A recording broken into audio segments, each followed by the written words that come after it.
Good morning and welcome to the Thursday, February 4th meeting of the House Education and Finance Committee. Remote hearings such as this are held in accordance with House Rule 10.01. This rule has been posted online and is linked to in our public meeting notice on the House website. All remote hearings will be recorded and live streamed by House Public Information Services. Members have the contents of their virtual packets available to them. And for the public, these same materials have been posted online.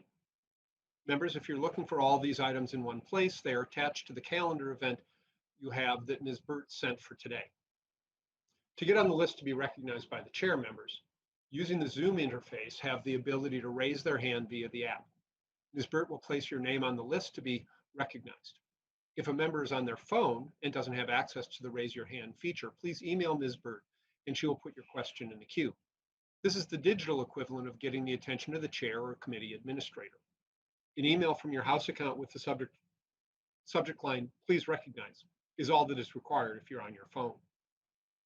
Ms. Sunderland, would you please take the roll? Chair Dabney. Present. Vice Chair Sandsted. Present. Representative Kresha. Present. Representative Bennett. Present. Representative Daniels. Present. Representative Damath. Present. Representative Drazkowski. Present. Representative Erickson. Present. Representative Feist. Present.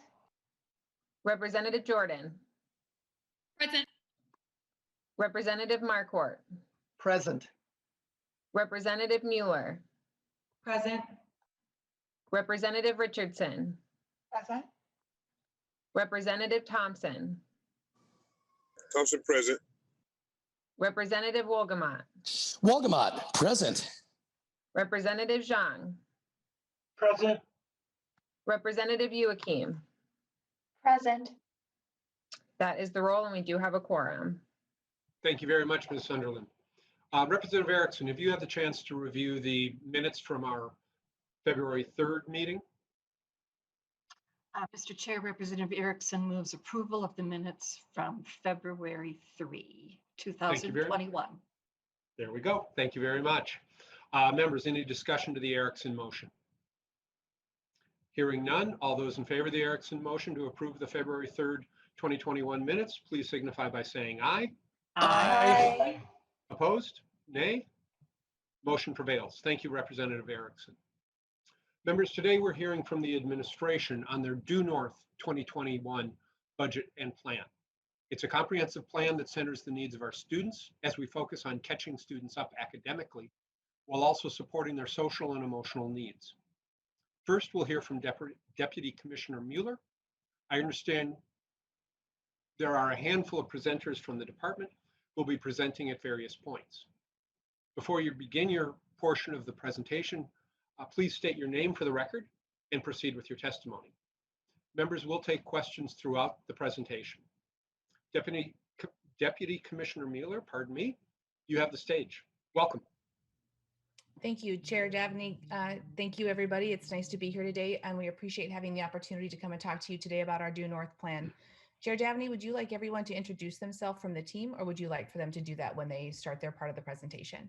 Why don't we do that when they start their part of the presentation? Okay. Thank you. Thank you. So I think we're going to pull up the presentation. The first thing that we're going to walk through is just if we look at the second slide, is the 10 commitments to equity. Part of the foundational principles of the Department of Education is to be really thoughtful and purposeful as we consider and move toward equity and ensuring that access, representation, and participation for every single student, regardless and including race, ethnicity, socioeconomic status, gender, sexuality, and ability. And it's incredibly important for us to continue to have these at the forefront as decisions are made, not only in the policies and the practices, but also around our budgetary decisions. As you've heard the governor and the lieutenant governor articulate, that a budget is a reflection of the values of an administration, and you put your money for where you value. And so what we're going to walk through with you today are components of what has been identified for both the Due North plan and how it is that we've articulated the funding that goes with that to represent our values. In the Due North Plan, we can move to the next slide, please. Thank you. In the Due North Plan, it helps to lay out a couple of different pieces that are intertwined. First and foremost, the Due North Plan identifies 7 priority areas that cover a variety of pieces that really lay the foundation for the work that needs to be done to continue to build on a strong education system. But what we need to make sure that we have is a strong education system for all students. So we are not having desperate and disparities between our students of color and Indigenous students and our white students, and are also considering and thinking about our students who also receive special education services and students who also receive EL services. In addition, with that then is the building on that for the Minnesota Department of Education Strategic Plan. The Minnesota Department of Education Strategic Plan really helps to take those 7 priorities and the strategies that have been identified and then puts them into additional buckets that helps to identify the strategies that align with that. As a result, those are some of the pieces on how we are going to be able to meet what has been identified in the Due North Plan. In order to be able to do this, we've identified a budget that we believe reflects the values of the administration, as well as helps to move the needle in focusing on a Department of Education and an education system and structure that is specifically supporting every single student every single day. For the 2021 budget, we are moving forward 146.75 million this summer and 662.24 million in the fall of 2022 and 2023 in the biennium. In those 7 priorities, we have meeting the needs of students during and after the pandemic. We recognize that there was work to do in our education system and structure prior to the pandemic, and during the pandemic, we have had additional identifications of continued splits in what we are able to provide, how we are able to provide that service, and recognizing that we have work to continue to do, not only then in this process, but how are we going to continue to rebuild and to support as we move into the fall. Also considering how it is that we are going to ensure that every student receives a world-class education, every student learns in an environment that is safe and nurturing, that they are in classrooms with caring and qualified teachers, that we're expanding our opportunities for our students of color and our Indigenous students, as well as expanding opportunities for students in Greater Minnesota, and then funding that 21st century education. The basic components and tenets of this plan are really focused on making sure that every single student sees themselves in their schooling. They see themselves in who is educating them. They are in an environment that builds on who they are and values who they are and what they bring to the table with them every single day when they walk through those doors. And it values their families. Our students are coming in and our families are sending us the very best that they have every single day. And those are in our students. And this is going to give us the opportunity to continue to build upon that, recognizing that we have work that we need to do in order to move from having wide gaps to really closing those gaps and lifting students. As we think about MDE Strategic Plan and its alignment to the Due North Plan, it is really driven by equity and inclusion, and it's the product of input from our Minnesota educators, our families, and our students. And it's also shaped by the governor and lieutenant governor's vision of a Department of Education, as well as what it is we are going to be able to do to support students, families, and educators now and into the future. Reflecting that again are all of those pieces. And what you'll also see in addition to those 7 is you also have the addition that the Department of Education will provide leadership, support, and partnership to every public school district and charter school across the state. And throughout this pandemic, we need to acknowledge that we have had amazing partnership with our school districts and our charter schools and with our private schools across the state, because we are all working to ensure the safety, health, and wellness of our students and staff, and working to ensure the ability to prioritize in-person learning. When we're talking about where we want to start, right, a lot of conversations have been had about what we're doing in our school year now, but we know that if we're thinking about also where we need to go, we need to be thinking about this summer. How is it that we are going to help our students come back into their school buildings? It doesn't mean that they have not been learning, but we also know that it has been very difficult for a number of our students. And so we want to ensure that we have a way to be able to help to support and prioritize in-person learning and continue to support our students and staff as they navigate coming back into the building. We want to be able to expand our opportunities for mental health as well as academic support services. We recognize the toll that this has taken on our students and our staff and their mental health and well-being. And we also want to ensure that our students are on grade level and are going to continue to be able to move forward without having the pandemic change the trajectory of their academic careers. We also are looking at providing a one-time investment to ensure that the pandemic enrollment loss does not negatively impact our students, meaning that this is really an opportunity for us to look at. We know that we had some students who moved out of the public school into a different setting, whether that's in a homeschool setting or a private school setting for a variety of reasons. But that does not also mean that we are not going to have students who are going to continue to be participating in our public education. And we know that that means that we want to continue the strong programs that exist.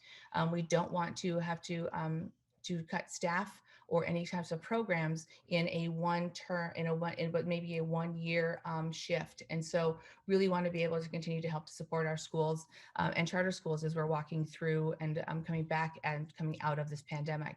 And this package is something that we need to pass earlier rather than later, and simply because we know that this is the point in time. February actually is when we start as school districts and charter schools really thinking about staffing for summer, really working with our families and talking about summer programming, and really helping to identify who needs to be able to participate, how we're going to be able to help to participate, and then how we're going to be able to staff that. And so our ability to be able to communicate this information and the funding to our school districts and charter school as soon as possible is incredibly important. As we look specifically at what are the components of the summer package, we've talked a little bit about targeting the academic and the mental health supports of our students. It really gives us the opportunity to expand programming, meaning that oftentimes summer programming is helped to either reinforce what has been taught over the past school year or to help to reteach some of those pieces. And it's usually identified for a smaller group of students. We recognize that students across the state will need to have access to summer programming. And so we want to be able to expand access and expand the number of students who are able to participate. We also want to make sure that we are incorporating and expanding mental health supports. We have amazing counselors, school psychologists, social workers, school nurses who work in our schools across the state. And we want to ensure that as students are coming back into their building or continuing, we have a number of schools that have been in this whole time. And so I want to be really conscious of saying that.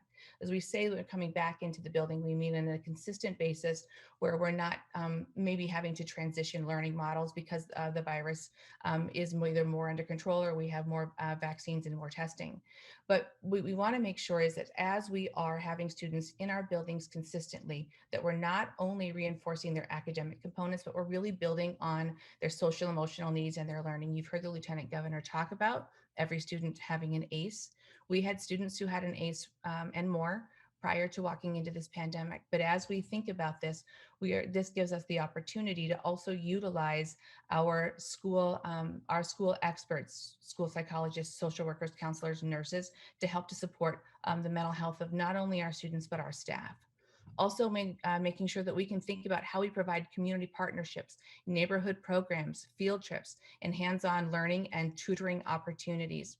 An example of that is we recognize that our schools are sometimes, summer programming is sometimes very school-centric. It's based solely in what's happening in that school. And we know that students have a lot of priorities or responsibilities outside of school, especially during the summer.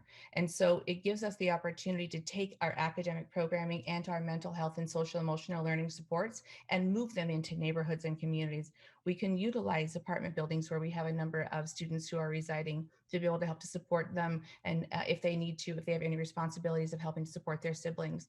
And so we can move into parks, but it really helps to give a focus in a different way and think about summer programming vastly differently.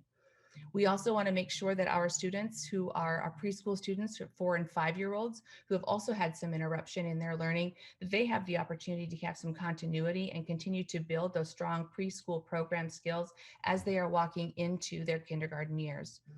We've talked about the programming and support for our pandemic enrollment loss. We also know that as we're thinking really broadly about the students that we serve through the Department of Education and statewide, we're looking at students really from birth all the way through adult, right? Also, we have students who are coming back to school for a variety of reasons, whether that's to get their GED, they're learning another language, if they're coming back to EL programming at adult basic education, and also are learning new skills as they're in adult basic education. In that summer programming, we also know that we have a point in time where we have students who are going to be graduating from high school. They are not eligible to actually go back and have any summer type of programming or support. And they also are not technically either in their workforce or in their career or in a 2-year or 4-year institution or a certification program. So we are asking also to look at how is it that we might be able to look at our recent graduates and provide them with the opportunity to enroll in some type of post-secondary options to be able to help to support and bridge their learning as they're continuing into the fall. And then, like we said, expand opportunities for our adult learners as well. As we're thinking about additional ways we're going to be able to fund this, we're really looking at using both GEAR and ESSER funds, the ESSER 2 funds, to be able to expand the number of teachers that we have to provide in-person academic instruction. It means that it's roughly $57.5 million in federal funds to be able to help to support this.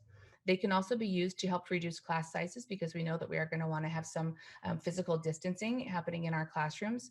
It allows us to offer summer programming for more hours, for more days. It allows us to have those community and organization partnerships, things like mentorship programs and partnering, providing student transportation, and which is going to be farther reaching the more students that we have, and also looking at making sure that we have the PPE that our staff needs to be able to continue to provide support and services throughout the summer session.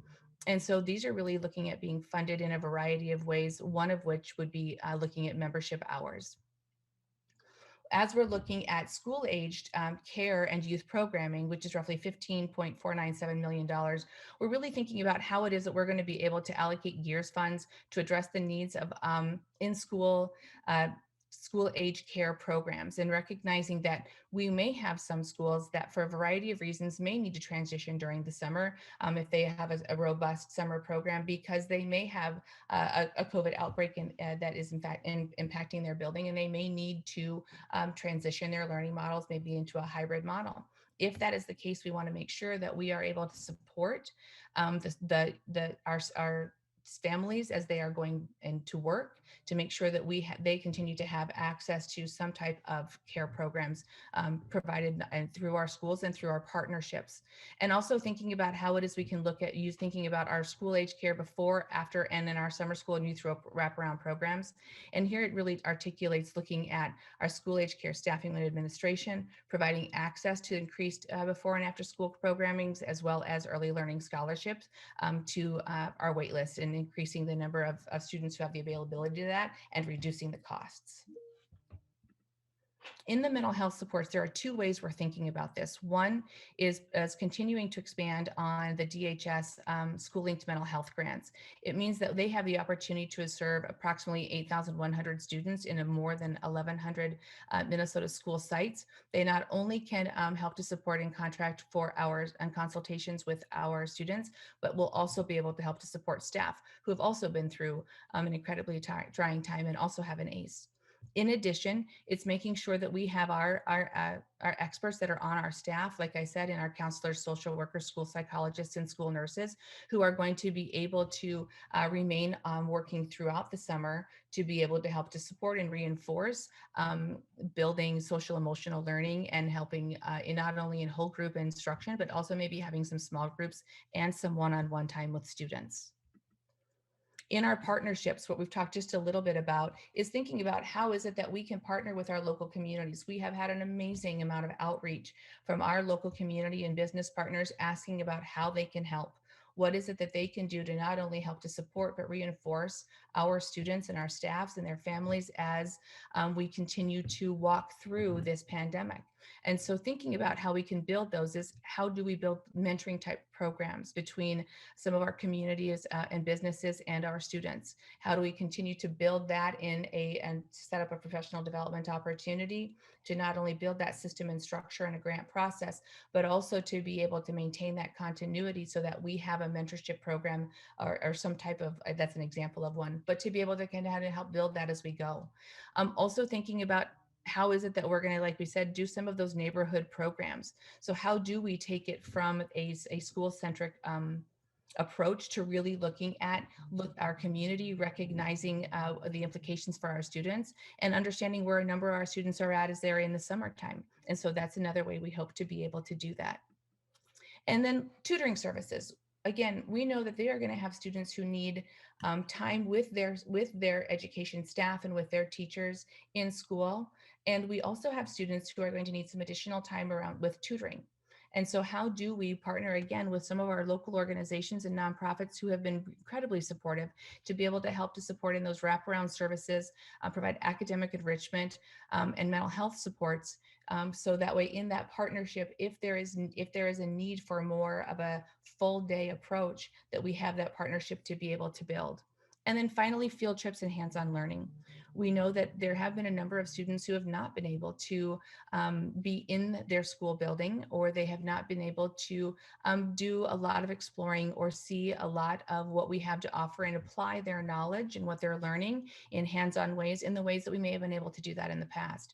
So we really want to provide opportunities for students to be able to continue to use what they're learning in their summer programmings, apply it into real life experiences, and have the opportunity to see some of the great and amazing things we have available to us in Minnesota.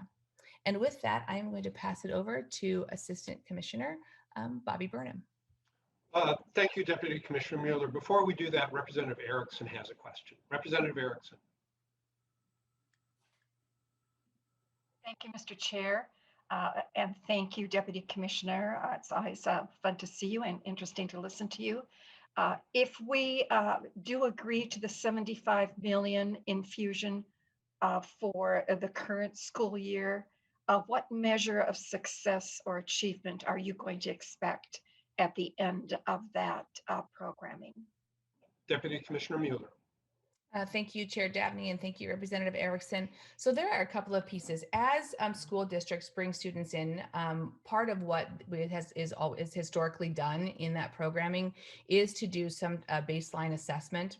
We have, so as students are coming in, you're able to do a baseline assessment, and then as you are doing instruction, you progress monitor where students are at. And then at the end of that summer programming, you will have results. And so you're able to see student growth over the time of instruction. You can have that in reading. You can, there are also supports for progress monitoring in math.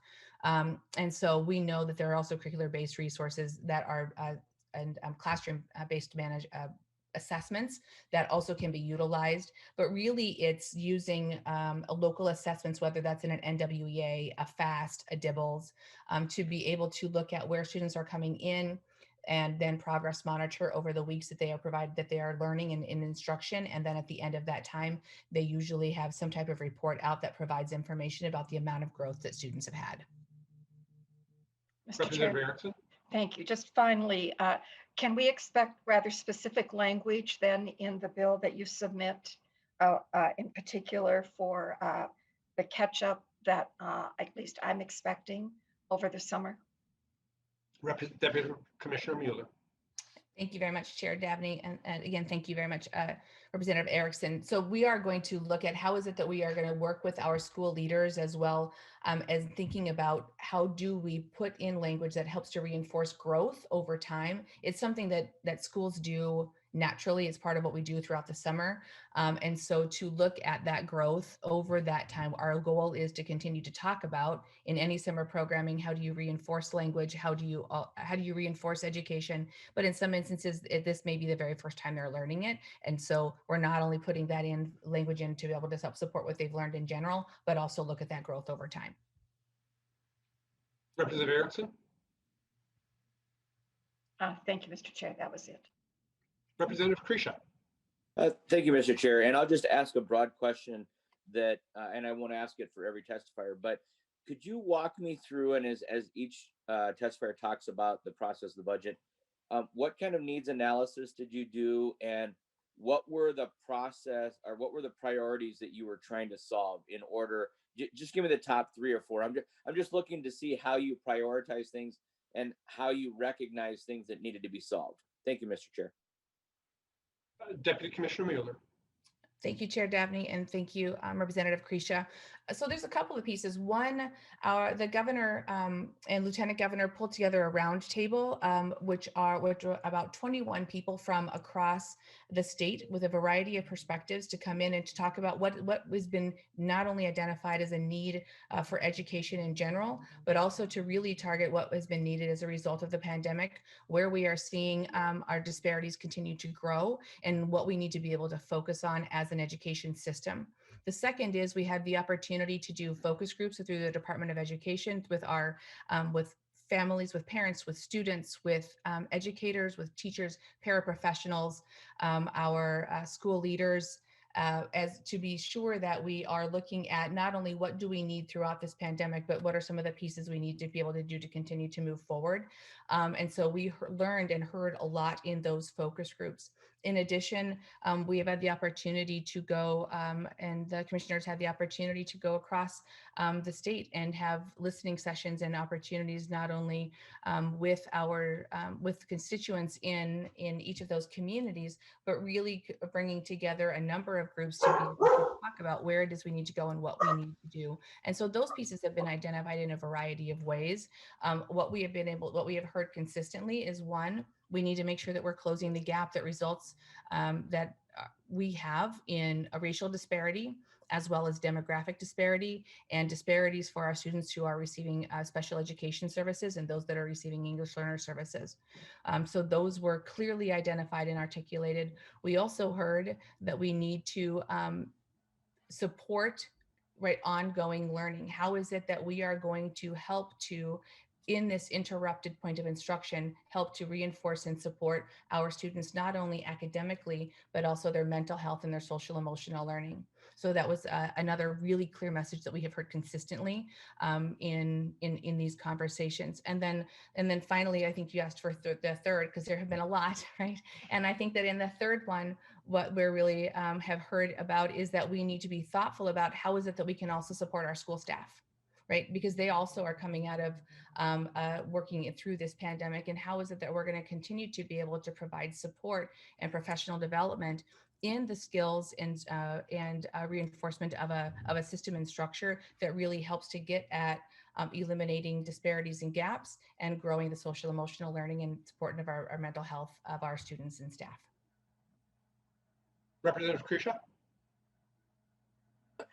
Thank you, Ms. Chair. And no, just a quick follow-up. So that's great. I appreciate the conversation. I also would be interested in if fellow folks have this in the other presentations, what data analytics you used. In other words, the anecdotes are great and the listening sessions are important, but what did you compare it back to? How did you measure which problems actually needed to be attacked? All right, thank you, Representative Krisha. Representative Drazkowski. Thank you, Mr. Chair. Thank you, Deputy Commissioner Mueller. I was looking and listening to the presentation, looking at the slides. We have some financial issues with schools that are caused largely because of government's reaction to this pandemic. And I think a lot of us will argue that the kids should be in school like many other states they should, and I know they are going back into school now, but it seems that this budget proposal simply throws more money at solving the problems caused by those decisions. For instance, the additional mental health dollars that are being brought forward here for hiring additional people, supposedly to fix the mental health issues that arose because of what government did to the schools related to the pandemic. So don't you think that when we actually remove these barriers to our local schools and let them operate again, that the governor's caused mental health issues on these students will go away? Deputy Commissioner Mueller. Thank you, Chair Dabney, and thank you very much, Representative Drazkowski. I think that a couple of things. What you see is for the summer part of this program, what we've talked about is really looking at maintaining that mental health support as we're going through the summer. We also know that as a state, we are one of the lowest, if not the lowest, as it goes to a student staff ratio as it pertains to counselors, social workers, school psychologists, and nurses. And so this isn't just a reaction to what has happened throughout the pandemic. It is because we have been irresponsible in not having the student to staff ratio to be able to provide counseling and social worker and school supports in school psychologists and our nurses. And so the rest of that funding is really actually targeted at a problem that we've had for a number of years and helping to rectify that issue. And so that what you're talking about is a component, that very first part of the summer, but the rest of that is actually looking specifically at maintaining those supports because we have seen, like I said, you do see that we have had based even on the Minnesota Student Survey, we have a number of students who have seen an increase in mental health struggles and recognize whether that's through depression or anxiety, right, suicidal thoughts. We also know that that is something that we have got to help to target. And so at this point, we are thinking about how it is we're going to maintain and support that throughout the summer. But what we also need to be is forward thinking and recognize that we have the data that has shown that our students are struggling and we don't have the staff to be able to support them. And that's what those dollars are actually targeted for. Representative Drazkowski, a follow-up? Yeah, thank you, Mr. Chair. You know, just a comment on that and then another question, Mr. Chair. You know, what I'm hearing from parents is that they just need to get their kids back in school. And we continue to, in the education area and other areas throughout government, simply the idea is that if we throw more money at things, that will fix it. All we have to do is stop doing these things to these schools and let them operate. And that's what I'm hearing from parents. So I wish that Deputy Commissioner, you and the governor would listen to those parents because they're not being heard, and their kids in those cases would benefit tremendously in their mental health by simply being allowed back in school full time and allowing them to operate regularly without these inhibitions that have been brought forward by these very extreme policies. So the third bullet on your second or third frame here talks about provide a one-time investment to ensure pandemic enrollment losses do not negatively impact students. So Deputy Commissioner, does that mean that we're going to pay more money to educate less kids? Deputy Commissioner Mueller. Thank you, Chair Davney and Representative Drazkowski. What it means is that it's going to recognize that the funding that our staff and our schools have utilized for staffing and for programs maintains that consistency for a 1-year period. And then if there were less students that were moving into the next year, then that would not be the case. But what it does is provides a year of consistency to see if there's continuity in that enrollment drop, or if we are going to see a resurgence of students who are coming back into the public school setting or into that particular school. Thank you, Mr. Chair and Deputy Commissioner. Thank you. Representative Sanstein. Thank you, Mr. Chair. If I may, I just would like to respond to the question/comment from Representative Drazkowski. And what I would like to say to that is, I just want to put a great big exclamation point after everything the Deputy Commissioner said in terms of the funding needed for built out mental health supports in our public schools and for our students. I have been teaching in the classroom for 27 years, and I just, again, left on leave about a month ago to come down and do my work with the legislature. And over the course of 27 years, I have seen the needs of our students increasing mental health needs long before the pandemic, far before the pandemic. So I need to just really articulate that the issues that we see in classrooms, the students' mental health needs, are not just because of the government's response to a pandemic. They're absolutely not. Absolutely not.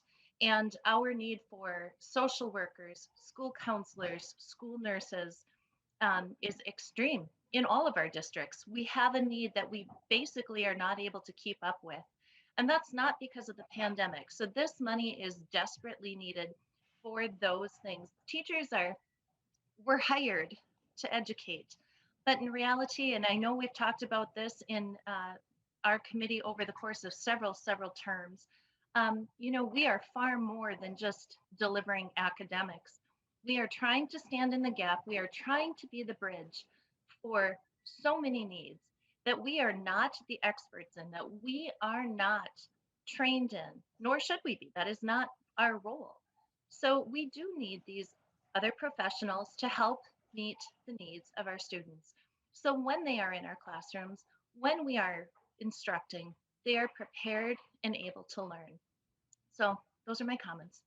Thank you, Mr. Chair. Thank you, Representative Sandsteed. Representative Thompson. Thank you, Chair. Hey, I just wanted to echo Representative Sandsteed and her comments. I know kids who, it was a triple murder, triple homicide, just right up the street from my house. Three kids were murdered, and their parents. Is post George Floyd, post pandemic, we opened the floodgates when we said, let's put all the kids in school. They're coming back to that school with a boatload of mental health, trauma, issues. The pandemic is going to cause an epidemic for my community. And another thing is, this is just the last piece. Some of this stuff is like some of the same stuff, and we try to do the same thing and expect a different result, which is insane. We definitely need mental health professionals, culturally competent mental health professionals, and teachers and administrators, culturally competent mental health professionals, teachers and administrators. Thank you. Thank you, Representative Thompson. With that, let's move on to Bobby Burnham, Assistant Commissioner. Assistant Commissioner, welcome to the committee. Please introduce yourself for the record and proceed with your testimony. Thank you. Thank you, Chair Dabney and committee members. My name is Bobby Burnham. I serve as the Assistant Commissioner and oversee the Office of Teaching and Learning at the Department of Ed. I'm going to share a couple of slides with you that are a continuation of our summer package. The first one being expanded preschool access for 4 and 5-year-olds during the summer. Our intent is to fill those gaps with children who, due to COVID, may not have had the opportunity to go to pre-K or even to kindergarten. So it's about continuity of care. And we know from hearing from our school districts that kindergarten enrollment was down due to COVID this year. So this is an effort to offer the high quality early learning opportunity for those kids. It will be targeted at free and reduced price lunch children that meet one of the following eligibility categories, being foster care, children in child protection, those experiencing homelessness or children of teenage parents. Children who fall under multiple categories will have the highest priorities to receive these services. Any remaining seats will then be offered to families who can participate on a sliding fee scale. We also intend that other program requirements continue to meet the school year standards that are currently in place around school readiness, VPK, and school readiness plus, as well as Head Start and our 3 and 4 star rated parent aware programs. We intend that the use of these funds will cover costs of tuition, transportation, food service, and interpreters for multilingual supports for eligible students. The next piece of our summer package is related to our older learners, so college readiness and adult education. So summer college for high school graduates. Courses may be either credit bearing or developmental, but may not begin until the student has received their diploma. Post-secondary institutions may opt to participate in the program. Funding would be used to reimburse Minnesota public post-secondary institutions for the cost of tuition, with ranges from approximately $165 to $512 depending on the institution in the program. Reimbursements would be prorated if expenses exceed the funding available. While there were not be a limit on the number of credits a students could take, it is assumed that most students would take 1 to 2 courses for a total of between 4 and 6 credits. The funding for this program would provide approximately 4.5% of graduating seniors to take 6 credits of college courses over the summer. For our adult basic ed learners, local adult basic ed programs would use this funding to increase their programming statewide, including English language learning, standard adult high school diploma, high school equivalency preparation, adult career pathway programming, and help purchase devices and internet access and hotspots for adult learners. Provide more high school equivalency testing, and launch additional and more robust programming that is currently too expensive pertaining to adult career pathway programming. Collaborate with workforce development partners, post-secondary institutions, and employers to expand career services, navigation services, and integrated education and training programs to help adults, including the English learners and those re-entering the workforce. And then there is a proposal in here with our partners over at Office of Higher Ed as well for summer academic enrichment program and intervention for college attendance programs. And with that, I will turn it over to Terry Yetter, our Director of School Finance. Thank you very much. Ms. Yetter, welcome to the back to the committee. Please state your name for the record and proceed.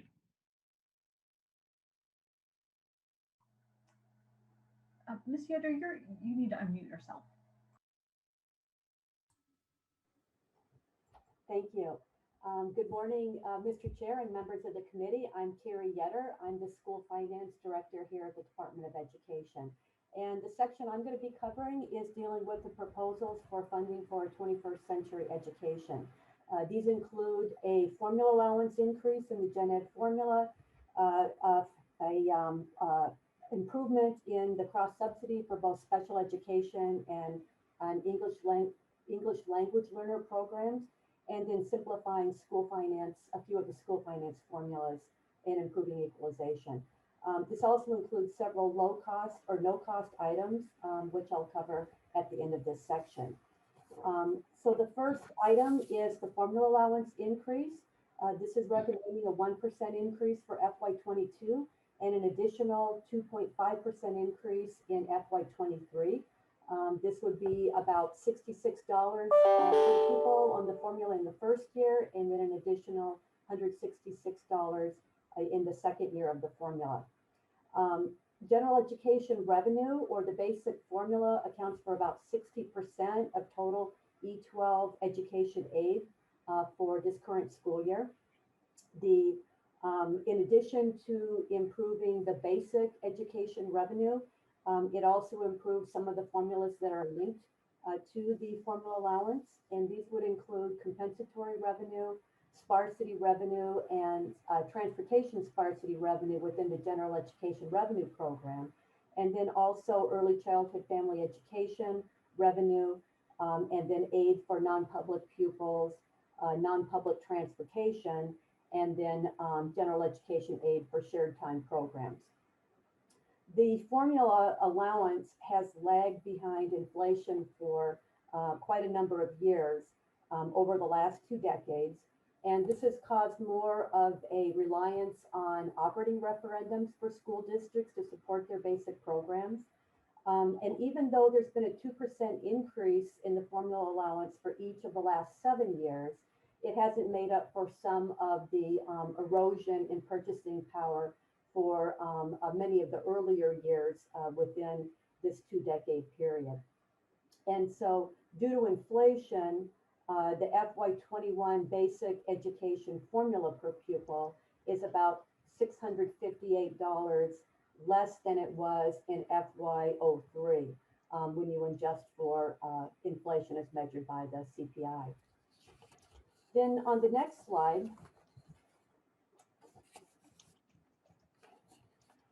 the next item is freezing a portion of the special education cross subsidy. Here we're looking to hold cross subsidy at an amount per student that would be roughly equivalent to the FY19 level. of $808 per average daily membership student. And this would increase the cross-subsidy reduction from 6.43% to 9.33% in FY22, and then 13.2% for 23 and later years. Special ed cross-subsidy does continue to grow. Between 2009 and 2019, state special education aid per student increased from about $1,100 per student to about $1,800 per student.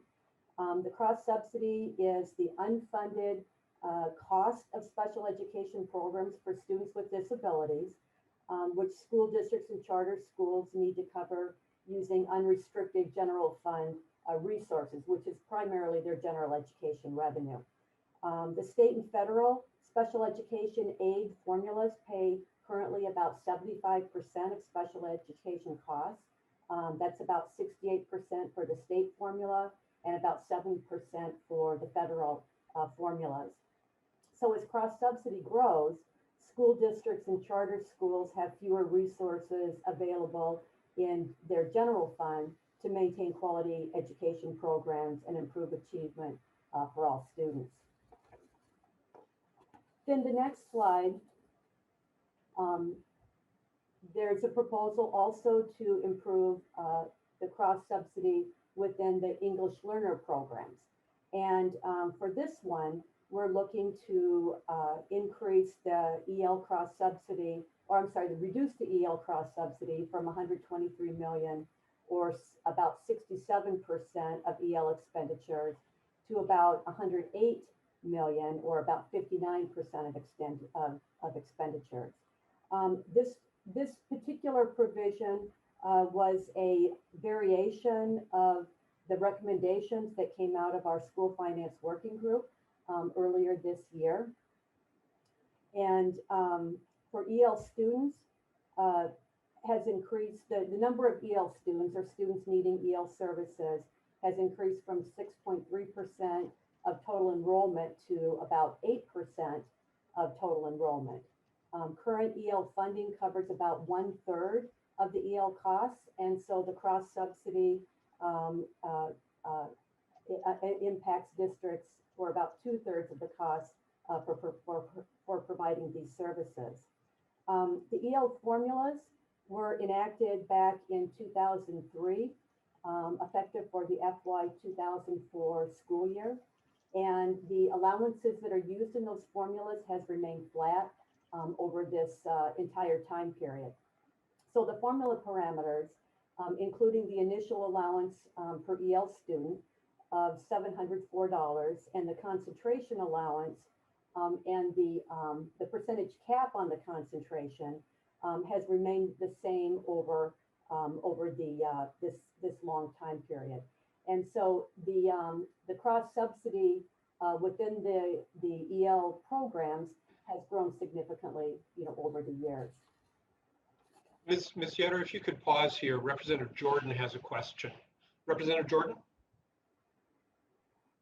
Yes, thank you, Mr. Chair. And thank you, Ms. Yetter, for all of this great information. And I'm really glad to see that we're working to reduce the EL cross subsidy.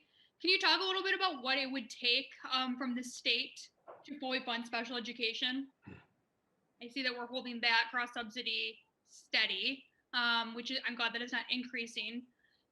But how much would it take to get to reduce that cross subsidy as well from our state? And we obviously are federal partners there as well. So, but what would it take for the state to do it? Pardon me, Representative Jordan. Ms. Yetter. Yes, Mr. Chair and Representative Jordan, this is a modest increase in the funding that is being proposed for helping to just hold the cross subsidy steady. If I don't have the number in front of me for how much it would take to fully pay for special ed, but I can get that for you. Representative Jordan? Yep. Thank you, Ms. Yetter. I know I would be very interested in that. I think we've talked a lot about how we need to make sure that we're supporting all of our students there. So I think we should think about how we can get to that number. So thank you. Thank you, Representative Jordan. Representative Erickson.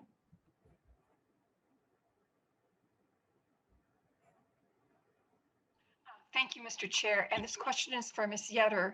I'm wondering if the department is talking to the Biden administration and to the Congress about increasing the promised up to 40% funding for special education, because this is the perfect time to do that. Ms. Yetter, any response? Thank you, Mr. Chair and Representative. If I could defer to one of the others on our team to respond to that question. Certainly. Chair Who would be Dabney, may I? best? Certainly. Deputy Commissioner Mueller, please. Thank you. Thank you, Chair Dabney, and thank you for the question, Representative Erickson. We, as you know, the confirmation and work for moving forward with a Secretary of Education just moved forward this week. And so we are going to be consistently reaching out on a number of different things to be able to have that conversation. We have been waiting patiently. And so now we are super excited to be able to talk to them about what some of the possibilities are going to look like, not only as it pertains to special education funding, but what some of their other platforms are going to be and how we're going to be able to move forward. Thank you, Deputy Commissioner. Representative Erickson?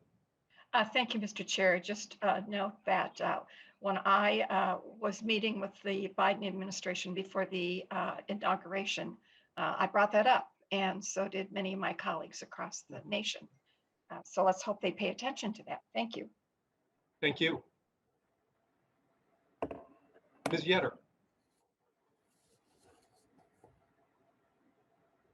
The next area is simplifying school levies and improve equalization. We have three different revenue programs that are included in this. The local optional revenue, LOR, and operating referendums, and then debt service equalization. And the proposal here is to replace and simplify the equalization funding formulas for these three programs, replacing the two-tier equalization aid formulas with a single tier, and then also increasing the equalization for each of these programs. These are also a variation on the recommendations that were made by the School Finance Working Group. The simplifying of these formulas also improves equalization by essentially bringing the lower tier of equalization up closer to what the higher tier of equalization would be. This improves equalization that's needed as the equalization in these formulas erode over time. What tends to happen is these programs, at least the first two, are based on a fixed equalizing factor. And as tax bases grow and the calculation based on tax base per pupil, the levy share will tend to increase with a fixed equalizing factor, and the aid share will tend to decrease over time. So when these formulas are improved, they do tend to have that improvement erode as time goes on. For the for each of these programs, for each of these programs also, the tax base per pupil tends to be lower in a lot of our outstate school districts. And so those are some of the areas that of the state that would particularly be benefited from these proposals. And I should also mention that attached to this meeting agenda, there are 4 different runs that show the impact of these major formula changes on both the revenues for school districts and charter schools, and then on the change between state aid and local property tax levy for the equalization measures. So for the LOR and operating referendum, these are both considered to be general purpose revenues, and they supplement what is provided by the basic general education formula. Since they have a levy component, they are harder to access for districts with low tax bases. So as I said, this impacts many districts, particularly in greater Minnesota. The first $300 of LOR is equalized at a relatively high rate. $880,000 per pupil based on the referendum market value tax base. And this is currently about 130% of the statewide average tax base per pupil. The remaining portion of LOR is equalized at a lower rate, $510 per pupil, and that's about 81% of the state average tax base per pupil. The new single tier would be equalized at 123% of the state average tax base. And so what you see is the equalization improves significantly in the second tier by combining it into a single tier. For the operating referendum, the first $460 is equalized at $776 per pupil. That's a slightly higher rate than what we have for the second tier of LOR. This rate is about the same as the LOR. The second tier is only equalized at about 43% of the statewide average pupil unit. And so the single tier would make all of the referendum equalization at about 85% of the statewide average. Then for debt service levies, they are equalized on also a two-tier basis, where the equalization is provided at a higher rate for the larger amounts of debt revenue. And then it's only equalized after the first threshold of debt revenue. And so the replacement would be, right now, the first tier is equalized at about 53% of the statewide average tax base, which is on adjusted net tax capacity. And then the second tier for the higher amounts is equalized at 100%. So this proposal would make the single tier also to be at 100%. For the debt levies, they're equalized based on the 3-year prior pupil units. And what that does is it means that the equalization calculation that splits the revenue between aid and levy is a finalized calculation at the time that the levies would be set. And so for the other two programs, the proposal also recommends that that these two equalization calculations be moved to the 3-year prior pupil units. What that does is provides more predictability for school districts to be able to budget for the revenue that comes in for those programs. Then on the next slide are several items that are no cost that are included in the package. The first one is linking programs to the general education formula allowance. This does have a cost, but since it's starting in the proposal for FY24, and there is no formula allowance currently in place for 24 and 25, it's showing as a no cost item in our package. The categorical programs that are recommended to be linked, in addition to what we already have linked, would include English learner revenue, the LOR revenue, extended time revenue, and then American Indian education aid. All of these programs have, as we've already mentioned with the EL programs, these other programs also have been based on an allowance that has not been changed for the majority of the time that they have been revenue programs, providing revenue to districts. And so this would help also to mitigate the issues that these programs have with the purchasing power being eroded each time with inflation. Then the next item is the ABE formula hold harmless. And what this does is it just clarifies the statute on the ABE funding growth formula to confirm that the growth formula projections would not mean that funding would automatically decrease from one year to the next if growth tends to decrease. The intent of the formula was to provide an increase for increasing years. And so it was kind of an unforeseen events that that would mean that it would, actually show a decrease in the revenue formula. We did seek an Attorney General's opinion on this, and they do support this recommendation.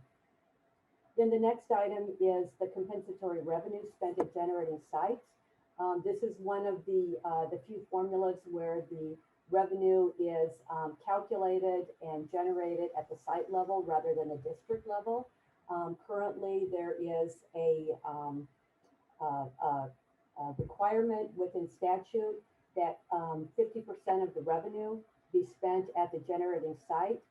This proposal would increase that percentage to 80%.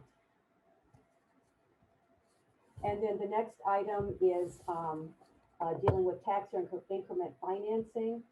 School districts have an adjustment made to their aid and levy that makes the revenue that they receive from tax increment financing essentially revenue neutral. And we discovered that one of the base years that's used for that calculation was not updated at the same time that the calculation for the abatement formula was updated. And as an unforeseen consequence, we've been implementing the law with the incorrect base year. So what we're doing is just proposing a technical amendment to correct that base year. Those formulas tend to work the same across those two different provisions. Abatement aid provides additional revenue based on the formula. The TIF portion of it is an aid and levy reduction to match up with the revenue. But the formulas have over the years always been kept in parallel with each other. So this was just an unforeseen departure from that. And then finally, we have basic schools and safe schools revenue. This is just some technical changes that are made to the statute to better align the language in statute for the revenue uses for these two programs with the reporting requirements in UFARs. We feel that this will help to help school districts to better able to align their actual financial reporting with the specific uses that are spelled out in statute. That concludes this section. If there are any other questions on these provisions. Thank you, Ms. Yetter. It appears that Representative Erickson has a question. Representative Erickson. Thank you, Mr. Chair. Ms. Yetter, would you explain why that first item linking to the general education formula is under no cost? Because in my mind, there will be a cost. So why would that be listed under no cost item? Ms. Yetter? Yes, Mr. Chair, Representative Erickson, it really has to do with the year that it is going to be effective with the proposal. You are absolutely correct. If this was to start in FY22 or FY23, with the formula allowances that are also in the recommendation, there would be a cost. And so we would anticipate that if a formula allowance was added for FY23, FY24 or future years, there would be a cost associated with it. So it's really a little bit of a misnomer calling it a no cost. It's no cost to our current biennial budget, but there is some, there would be some potential for cost in future years. Thank you, Mr. Chair. Thank you, Ms. Yetter. Thank you, Representative Erickson. Ms. Yetter, are there other, does that complete your testimony? And if so, who are you handing it off to? Yes, it does, Mr. Chair, and I'm going to turn it back to Heather. All right. Deputy Commissioner Mueller. Thank you, Chair Dabney. So when we start to talk about every student learning in a safe and nurturing environment, it really goes back to some of the pieces we talked about earlier in this hearing. Our student support personnel, our full service community schools, multi-tiered systems of support, maintaining our VPK seats and requiring an assessment profile, as well as some of our other early learning provisions. And so when we start thinking about the data that we do have on our students and also thinking about what we know and as a research and evidence-based practices, first and foremost, when we think about our student support personnel, it's a three-pronged approach. We need to fund to have up to, at this point, what we're able to provide is 325 more student personnel staff. We also want to make sure that we are funding a workforce development initiative and hiring a school health services specialist. In fiscal year 2017, Minnesota had just one counselor for every 659 students. Minnesota's to student to counselor ratio was 45% over the national average of 455 students per counselor. And there were only 4 states that had a higher student to counselor ratio than the state of Minnesota. And that is applicable not only for our counselors, but you will see that repeated in our social workers, school psychologists, and our school nurses. This proposal will address shortages of student support services personnel within the Minnesota schools. It'll decrease caseloads for existing student support services personnel to ensure the effective services. It'll ensure that students receive effective academic guidance and integrated and comprehensive services to improve kindergarten through grade 12 school outcomes and career and college readiness. It'll also help to ensure that student support services personnel serve within the scope and practice of their training and licensure. It'll help to fully integrate learning supports, instruction, and school management within a comprehensive approach that facilitates interdisciplinary collaboration, and will help to overall improve the school safety and climate of a school, supporting the academic success and career and college readiness. When we look at specifically targeting increasing personnel, its participating districts would receive $22 per pupil or $35,000, whichever is greater. It helps to identify that this aid would be limited to the actual new costs of providing support services each year, assuming that an average cost of $80,000 per position, and the program would fund roughly 325 positions statewide beginning in fiscal year 22, and an increase of 19%.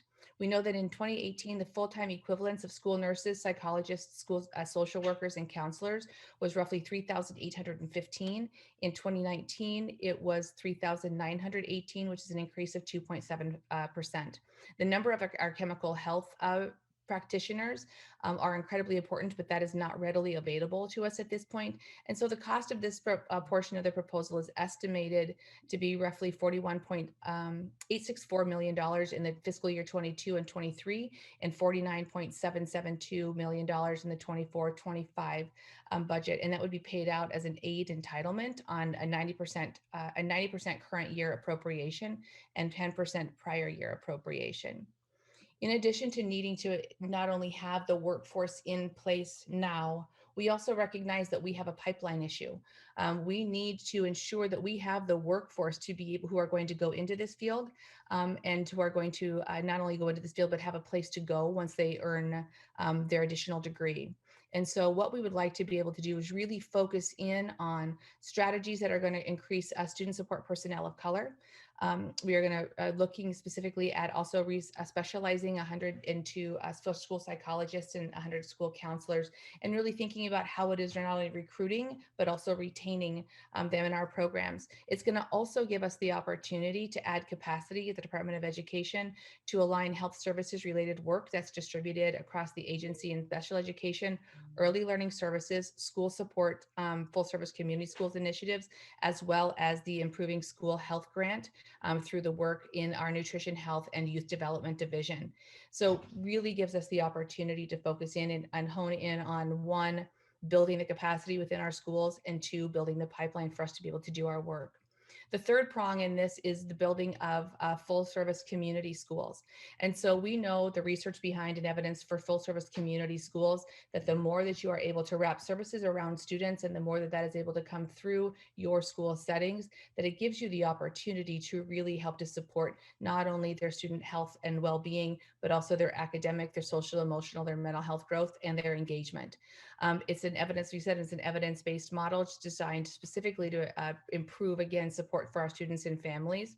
In the Full Service Community School Grant Program, it was established roughly in 2015, and that provided funding to eligible schools to plan, implement, and improve their full service community school models.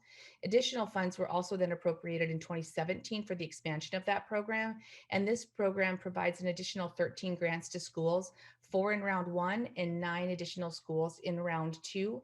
And this is one of those pieces that we're not only looking at expanding like with just in general, but also recognizing the ability to be able to support this in our greater Minnesota communities. And I believe, Bobby, you're going to step in and talk about multi-tiered systems of supports. Excuse me, Assistant Commissioner Burnham. Thank you, Chair Dabney, committee members. As many of you know, multiple districts are working to implement a multi-tiered system of support. So this proposal is really looking at to provide really a deep and intentional level of support statewide to be more intentional and be really selective with evidence-based practices that we know work and have an impact, and support districts in the deep implementation of those evidence-based practices through a multi-tiered system of support. Currently, the state of Minnesota is implementing several evidence-based practices, but the 4 that really stand out that we're seeing really promising results are and wish to expand through this initiative is the letters training. That's language essentials for teachers of reading and spelling, which is a professional development model for teachers in ensuring that they have the core knowledge and basic skills to teach early literacy.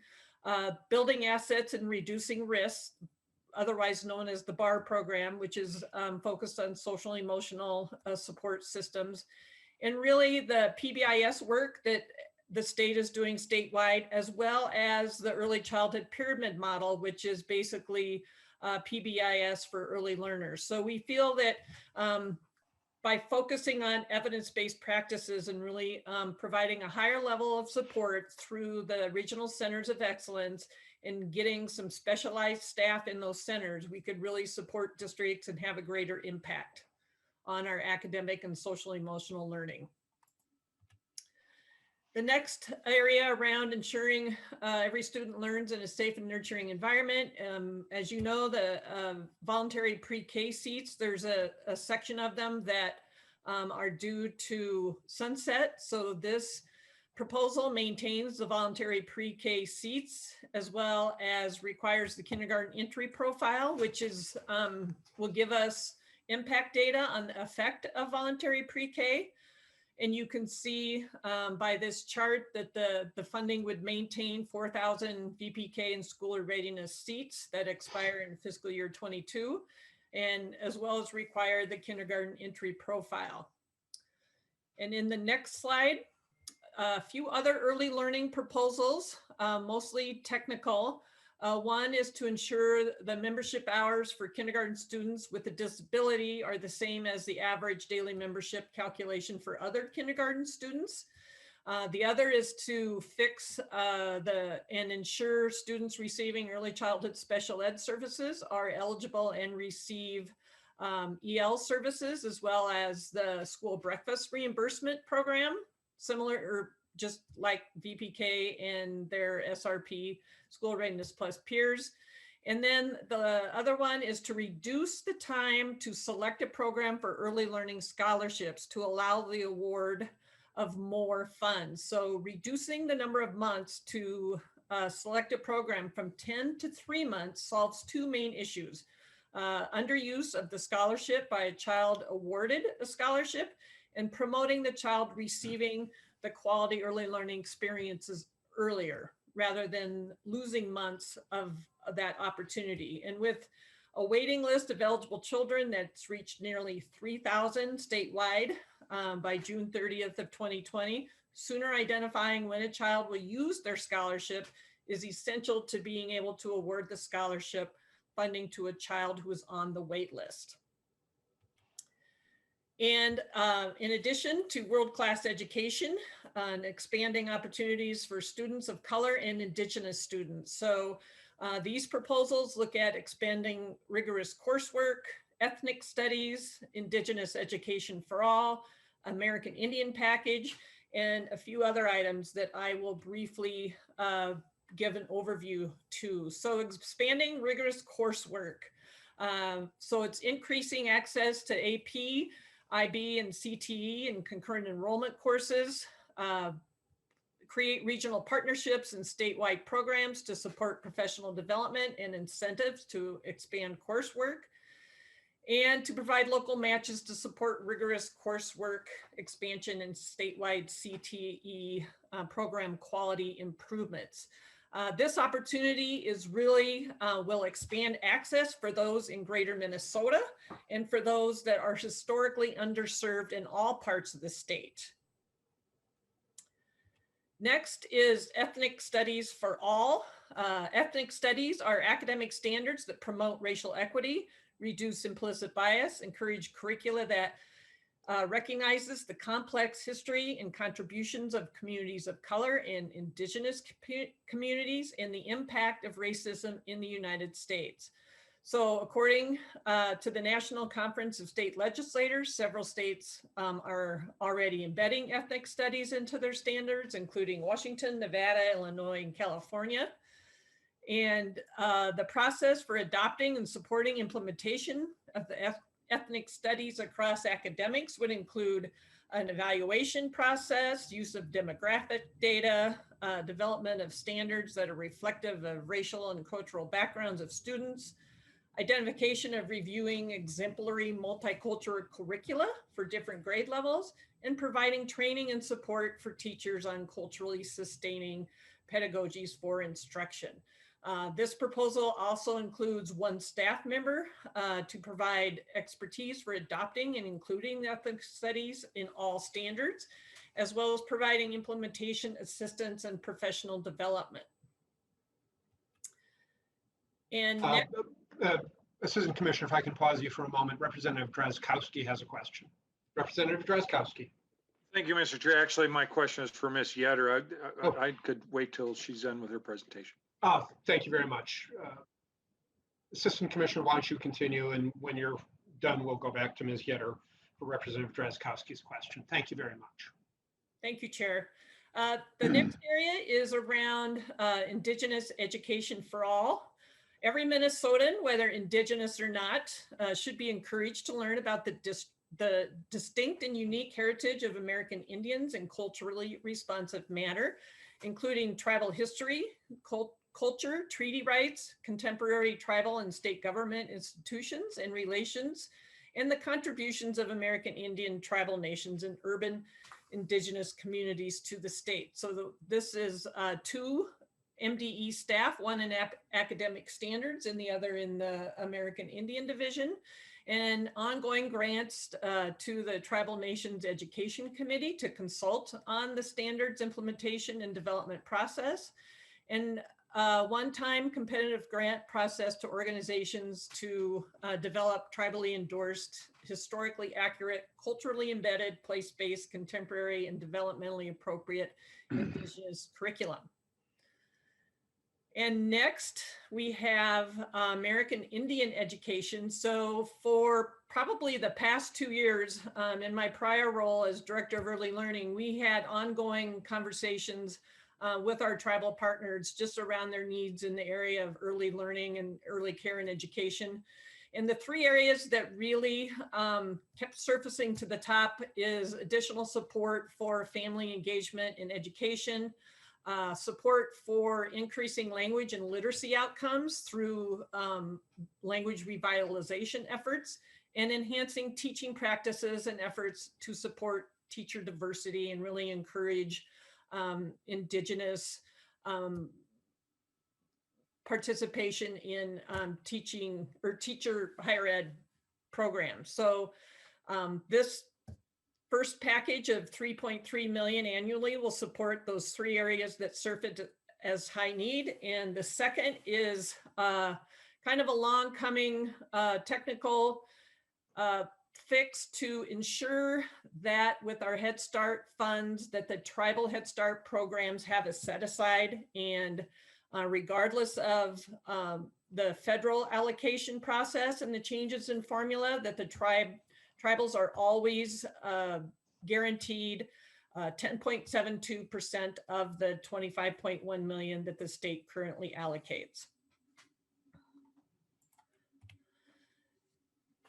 And American Indian Education, looking to extend the Indian education aid to joint powers districts, clarify intended recipients of the American Indian aid are American Indian students. That's a no cost, and fund technology and resources to provide data analysis of American Indian student indicators and reporting of American Indian student counts. In addition, with American Indian Education, codify in statute tribal nations and tribal nation education committee involvement in the academic standards process, cover more of the cost of attendance for Minnesota Indian Teacher Training Program, and provide funds each year to partner with the tribal nations to provide tribal nations relation training to superintendent and charter school leaders. Other items in this area are align the physical education standards into the 10-year cycle, clarify that the post-secondary enrollment option is for opportunities that meaningfully generate post-secondary and secondary credit, and narrow the factors that would qualify students for state-approved alternative programs to those focused on the purpose of the program, which is credit recovery. And with that, I will turn it back over to the Deputy Commissioner Mueller. Actually, Deputy Commissioner, if we could pause and ask Ms. Yetter, because Representative Drazkowski had a question for her. Representative Drazkowski.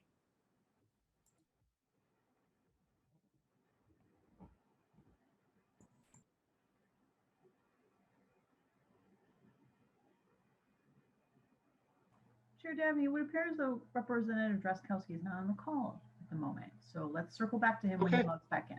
All right, Deputy Commissioner Mueller, back to you then. Okay, thank you very much. So as we start thinking about every student has a teaching and learning environment with caring and qualified educators, we really are thinking of four things: our statewide teacher mentor program, growing our own expansion, educator career pathways, and then also non-exclusionary discipline training. So when we think talking about a statewide mentoring program, we know that one, we have a pipeline problem, and we recognize that there are fewer and fewer students who are interested in going into education, and we have work to do because it is a wonderful profession, and we want people to see how amazing it is, and we want our young people to understand the role that this plays in the lives of students and families and for themselves and intrinsically. But we also know that once we have educators in their classrooms and in their settings, there's work that we need to do to ensure that in their first, second, and third years of teaching, that we are supporting them by providing them with additional supports in professional development, helping them with their content, helping to support them even as they are navigating the school system and structure. And so that requires us, that helps to then to support retention in years to come. And so looking at developing a competitive grant process with roughly $4.5 million in competitive grants to develop that regional, that mentoring support and partnership in new training and technical assistance.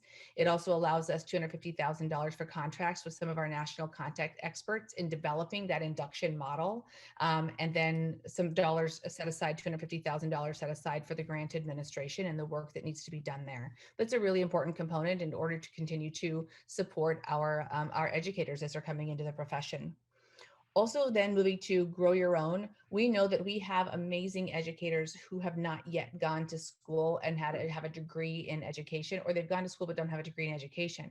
And they are sitting in our classrooms, they are working alongside of our students, they are in our school systems and structures. And so what we want to be able to do is increase our grow your own funds by $2 million annually to add really a third pathway for our districts and charters to develop their teaching workforce. It's going to allow us to modify the eligibility criteria for teacher in residency for the paraprofessional pathway, and it opens up opportunities for additional improved teacher prep programs. It also then expands the pathway and the amount of time and the time frame for up to 5 years. And so it's a really important piece because we know we have amazing people who need the opportunity and need the support to be able to go into education, and we want to support them in that pathway. if we want to think then also about how do we want to build that pipeline, we want our students to know how amazing education is, and we want them to start to have that pathway.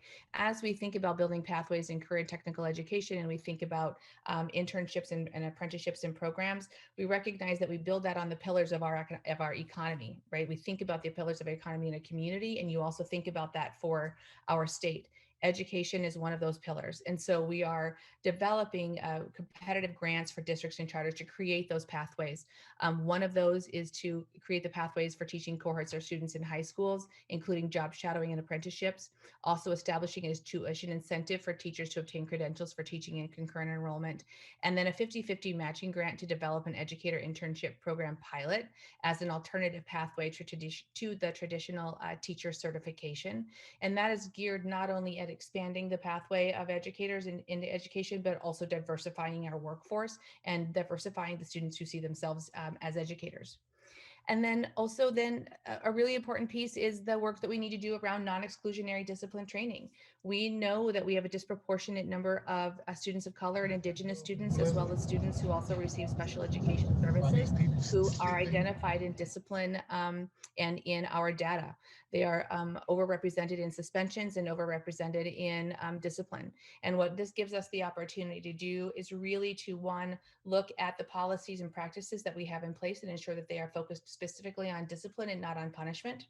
And two, it gives us the opportunity to build a team at the Department of Education to help to support that work in non-exclusionary and anti-bias professional development, in building a structure that is culturally relevant and is based on best practices in discipline. Deputy Commissioner? Yes. This may be a good place to stop, to pause for today. I appreciate the fact that the department is giving us a full and detailed presentation. That's what this committee needs and expects, and the department is doing that, and I appreciate that. I also understand that you're willing to come back on Tuesday. This is a big proposal from the Walz administration. It's nuanced, it's insightful, it's thoughtful, and that takes a little bit of time. And you've had a few questions as well. So members, we will pick up apparently on this slide on Tuesday and complete the presentation from the department on Governor Walz's Due North budget at that time. With that, to the presenters, thank you very much for your time and insights today. Members, thank you very much for your time and attention. Enjoy a good weekend to stay home. Stay safe. Thank you all. We are adjourned. Thank you.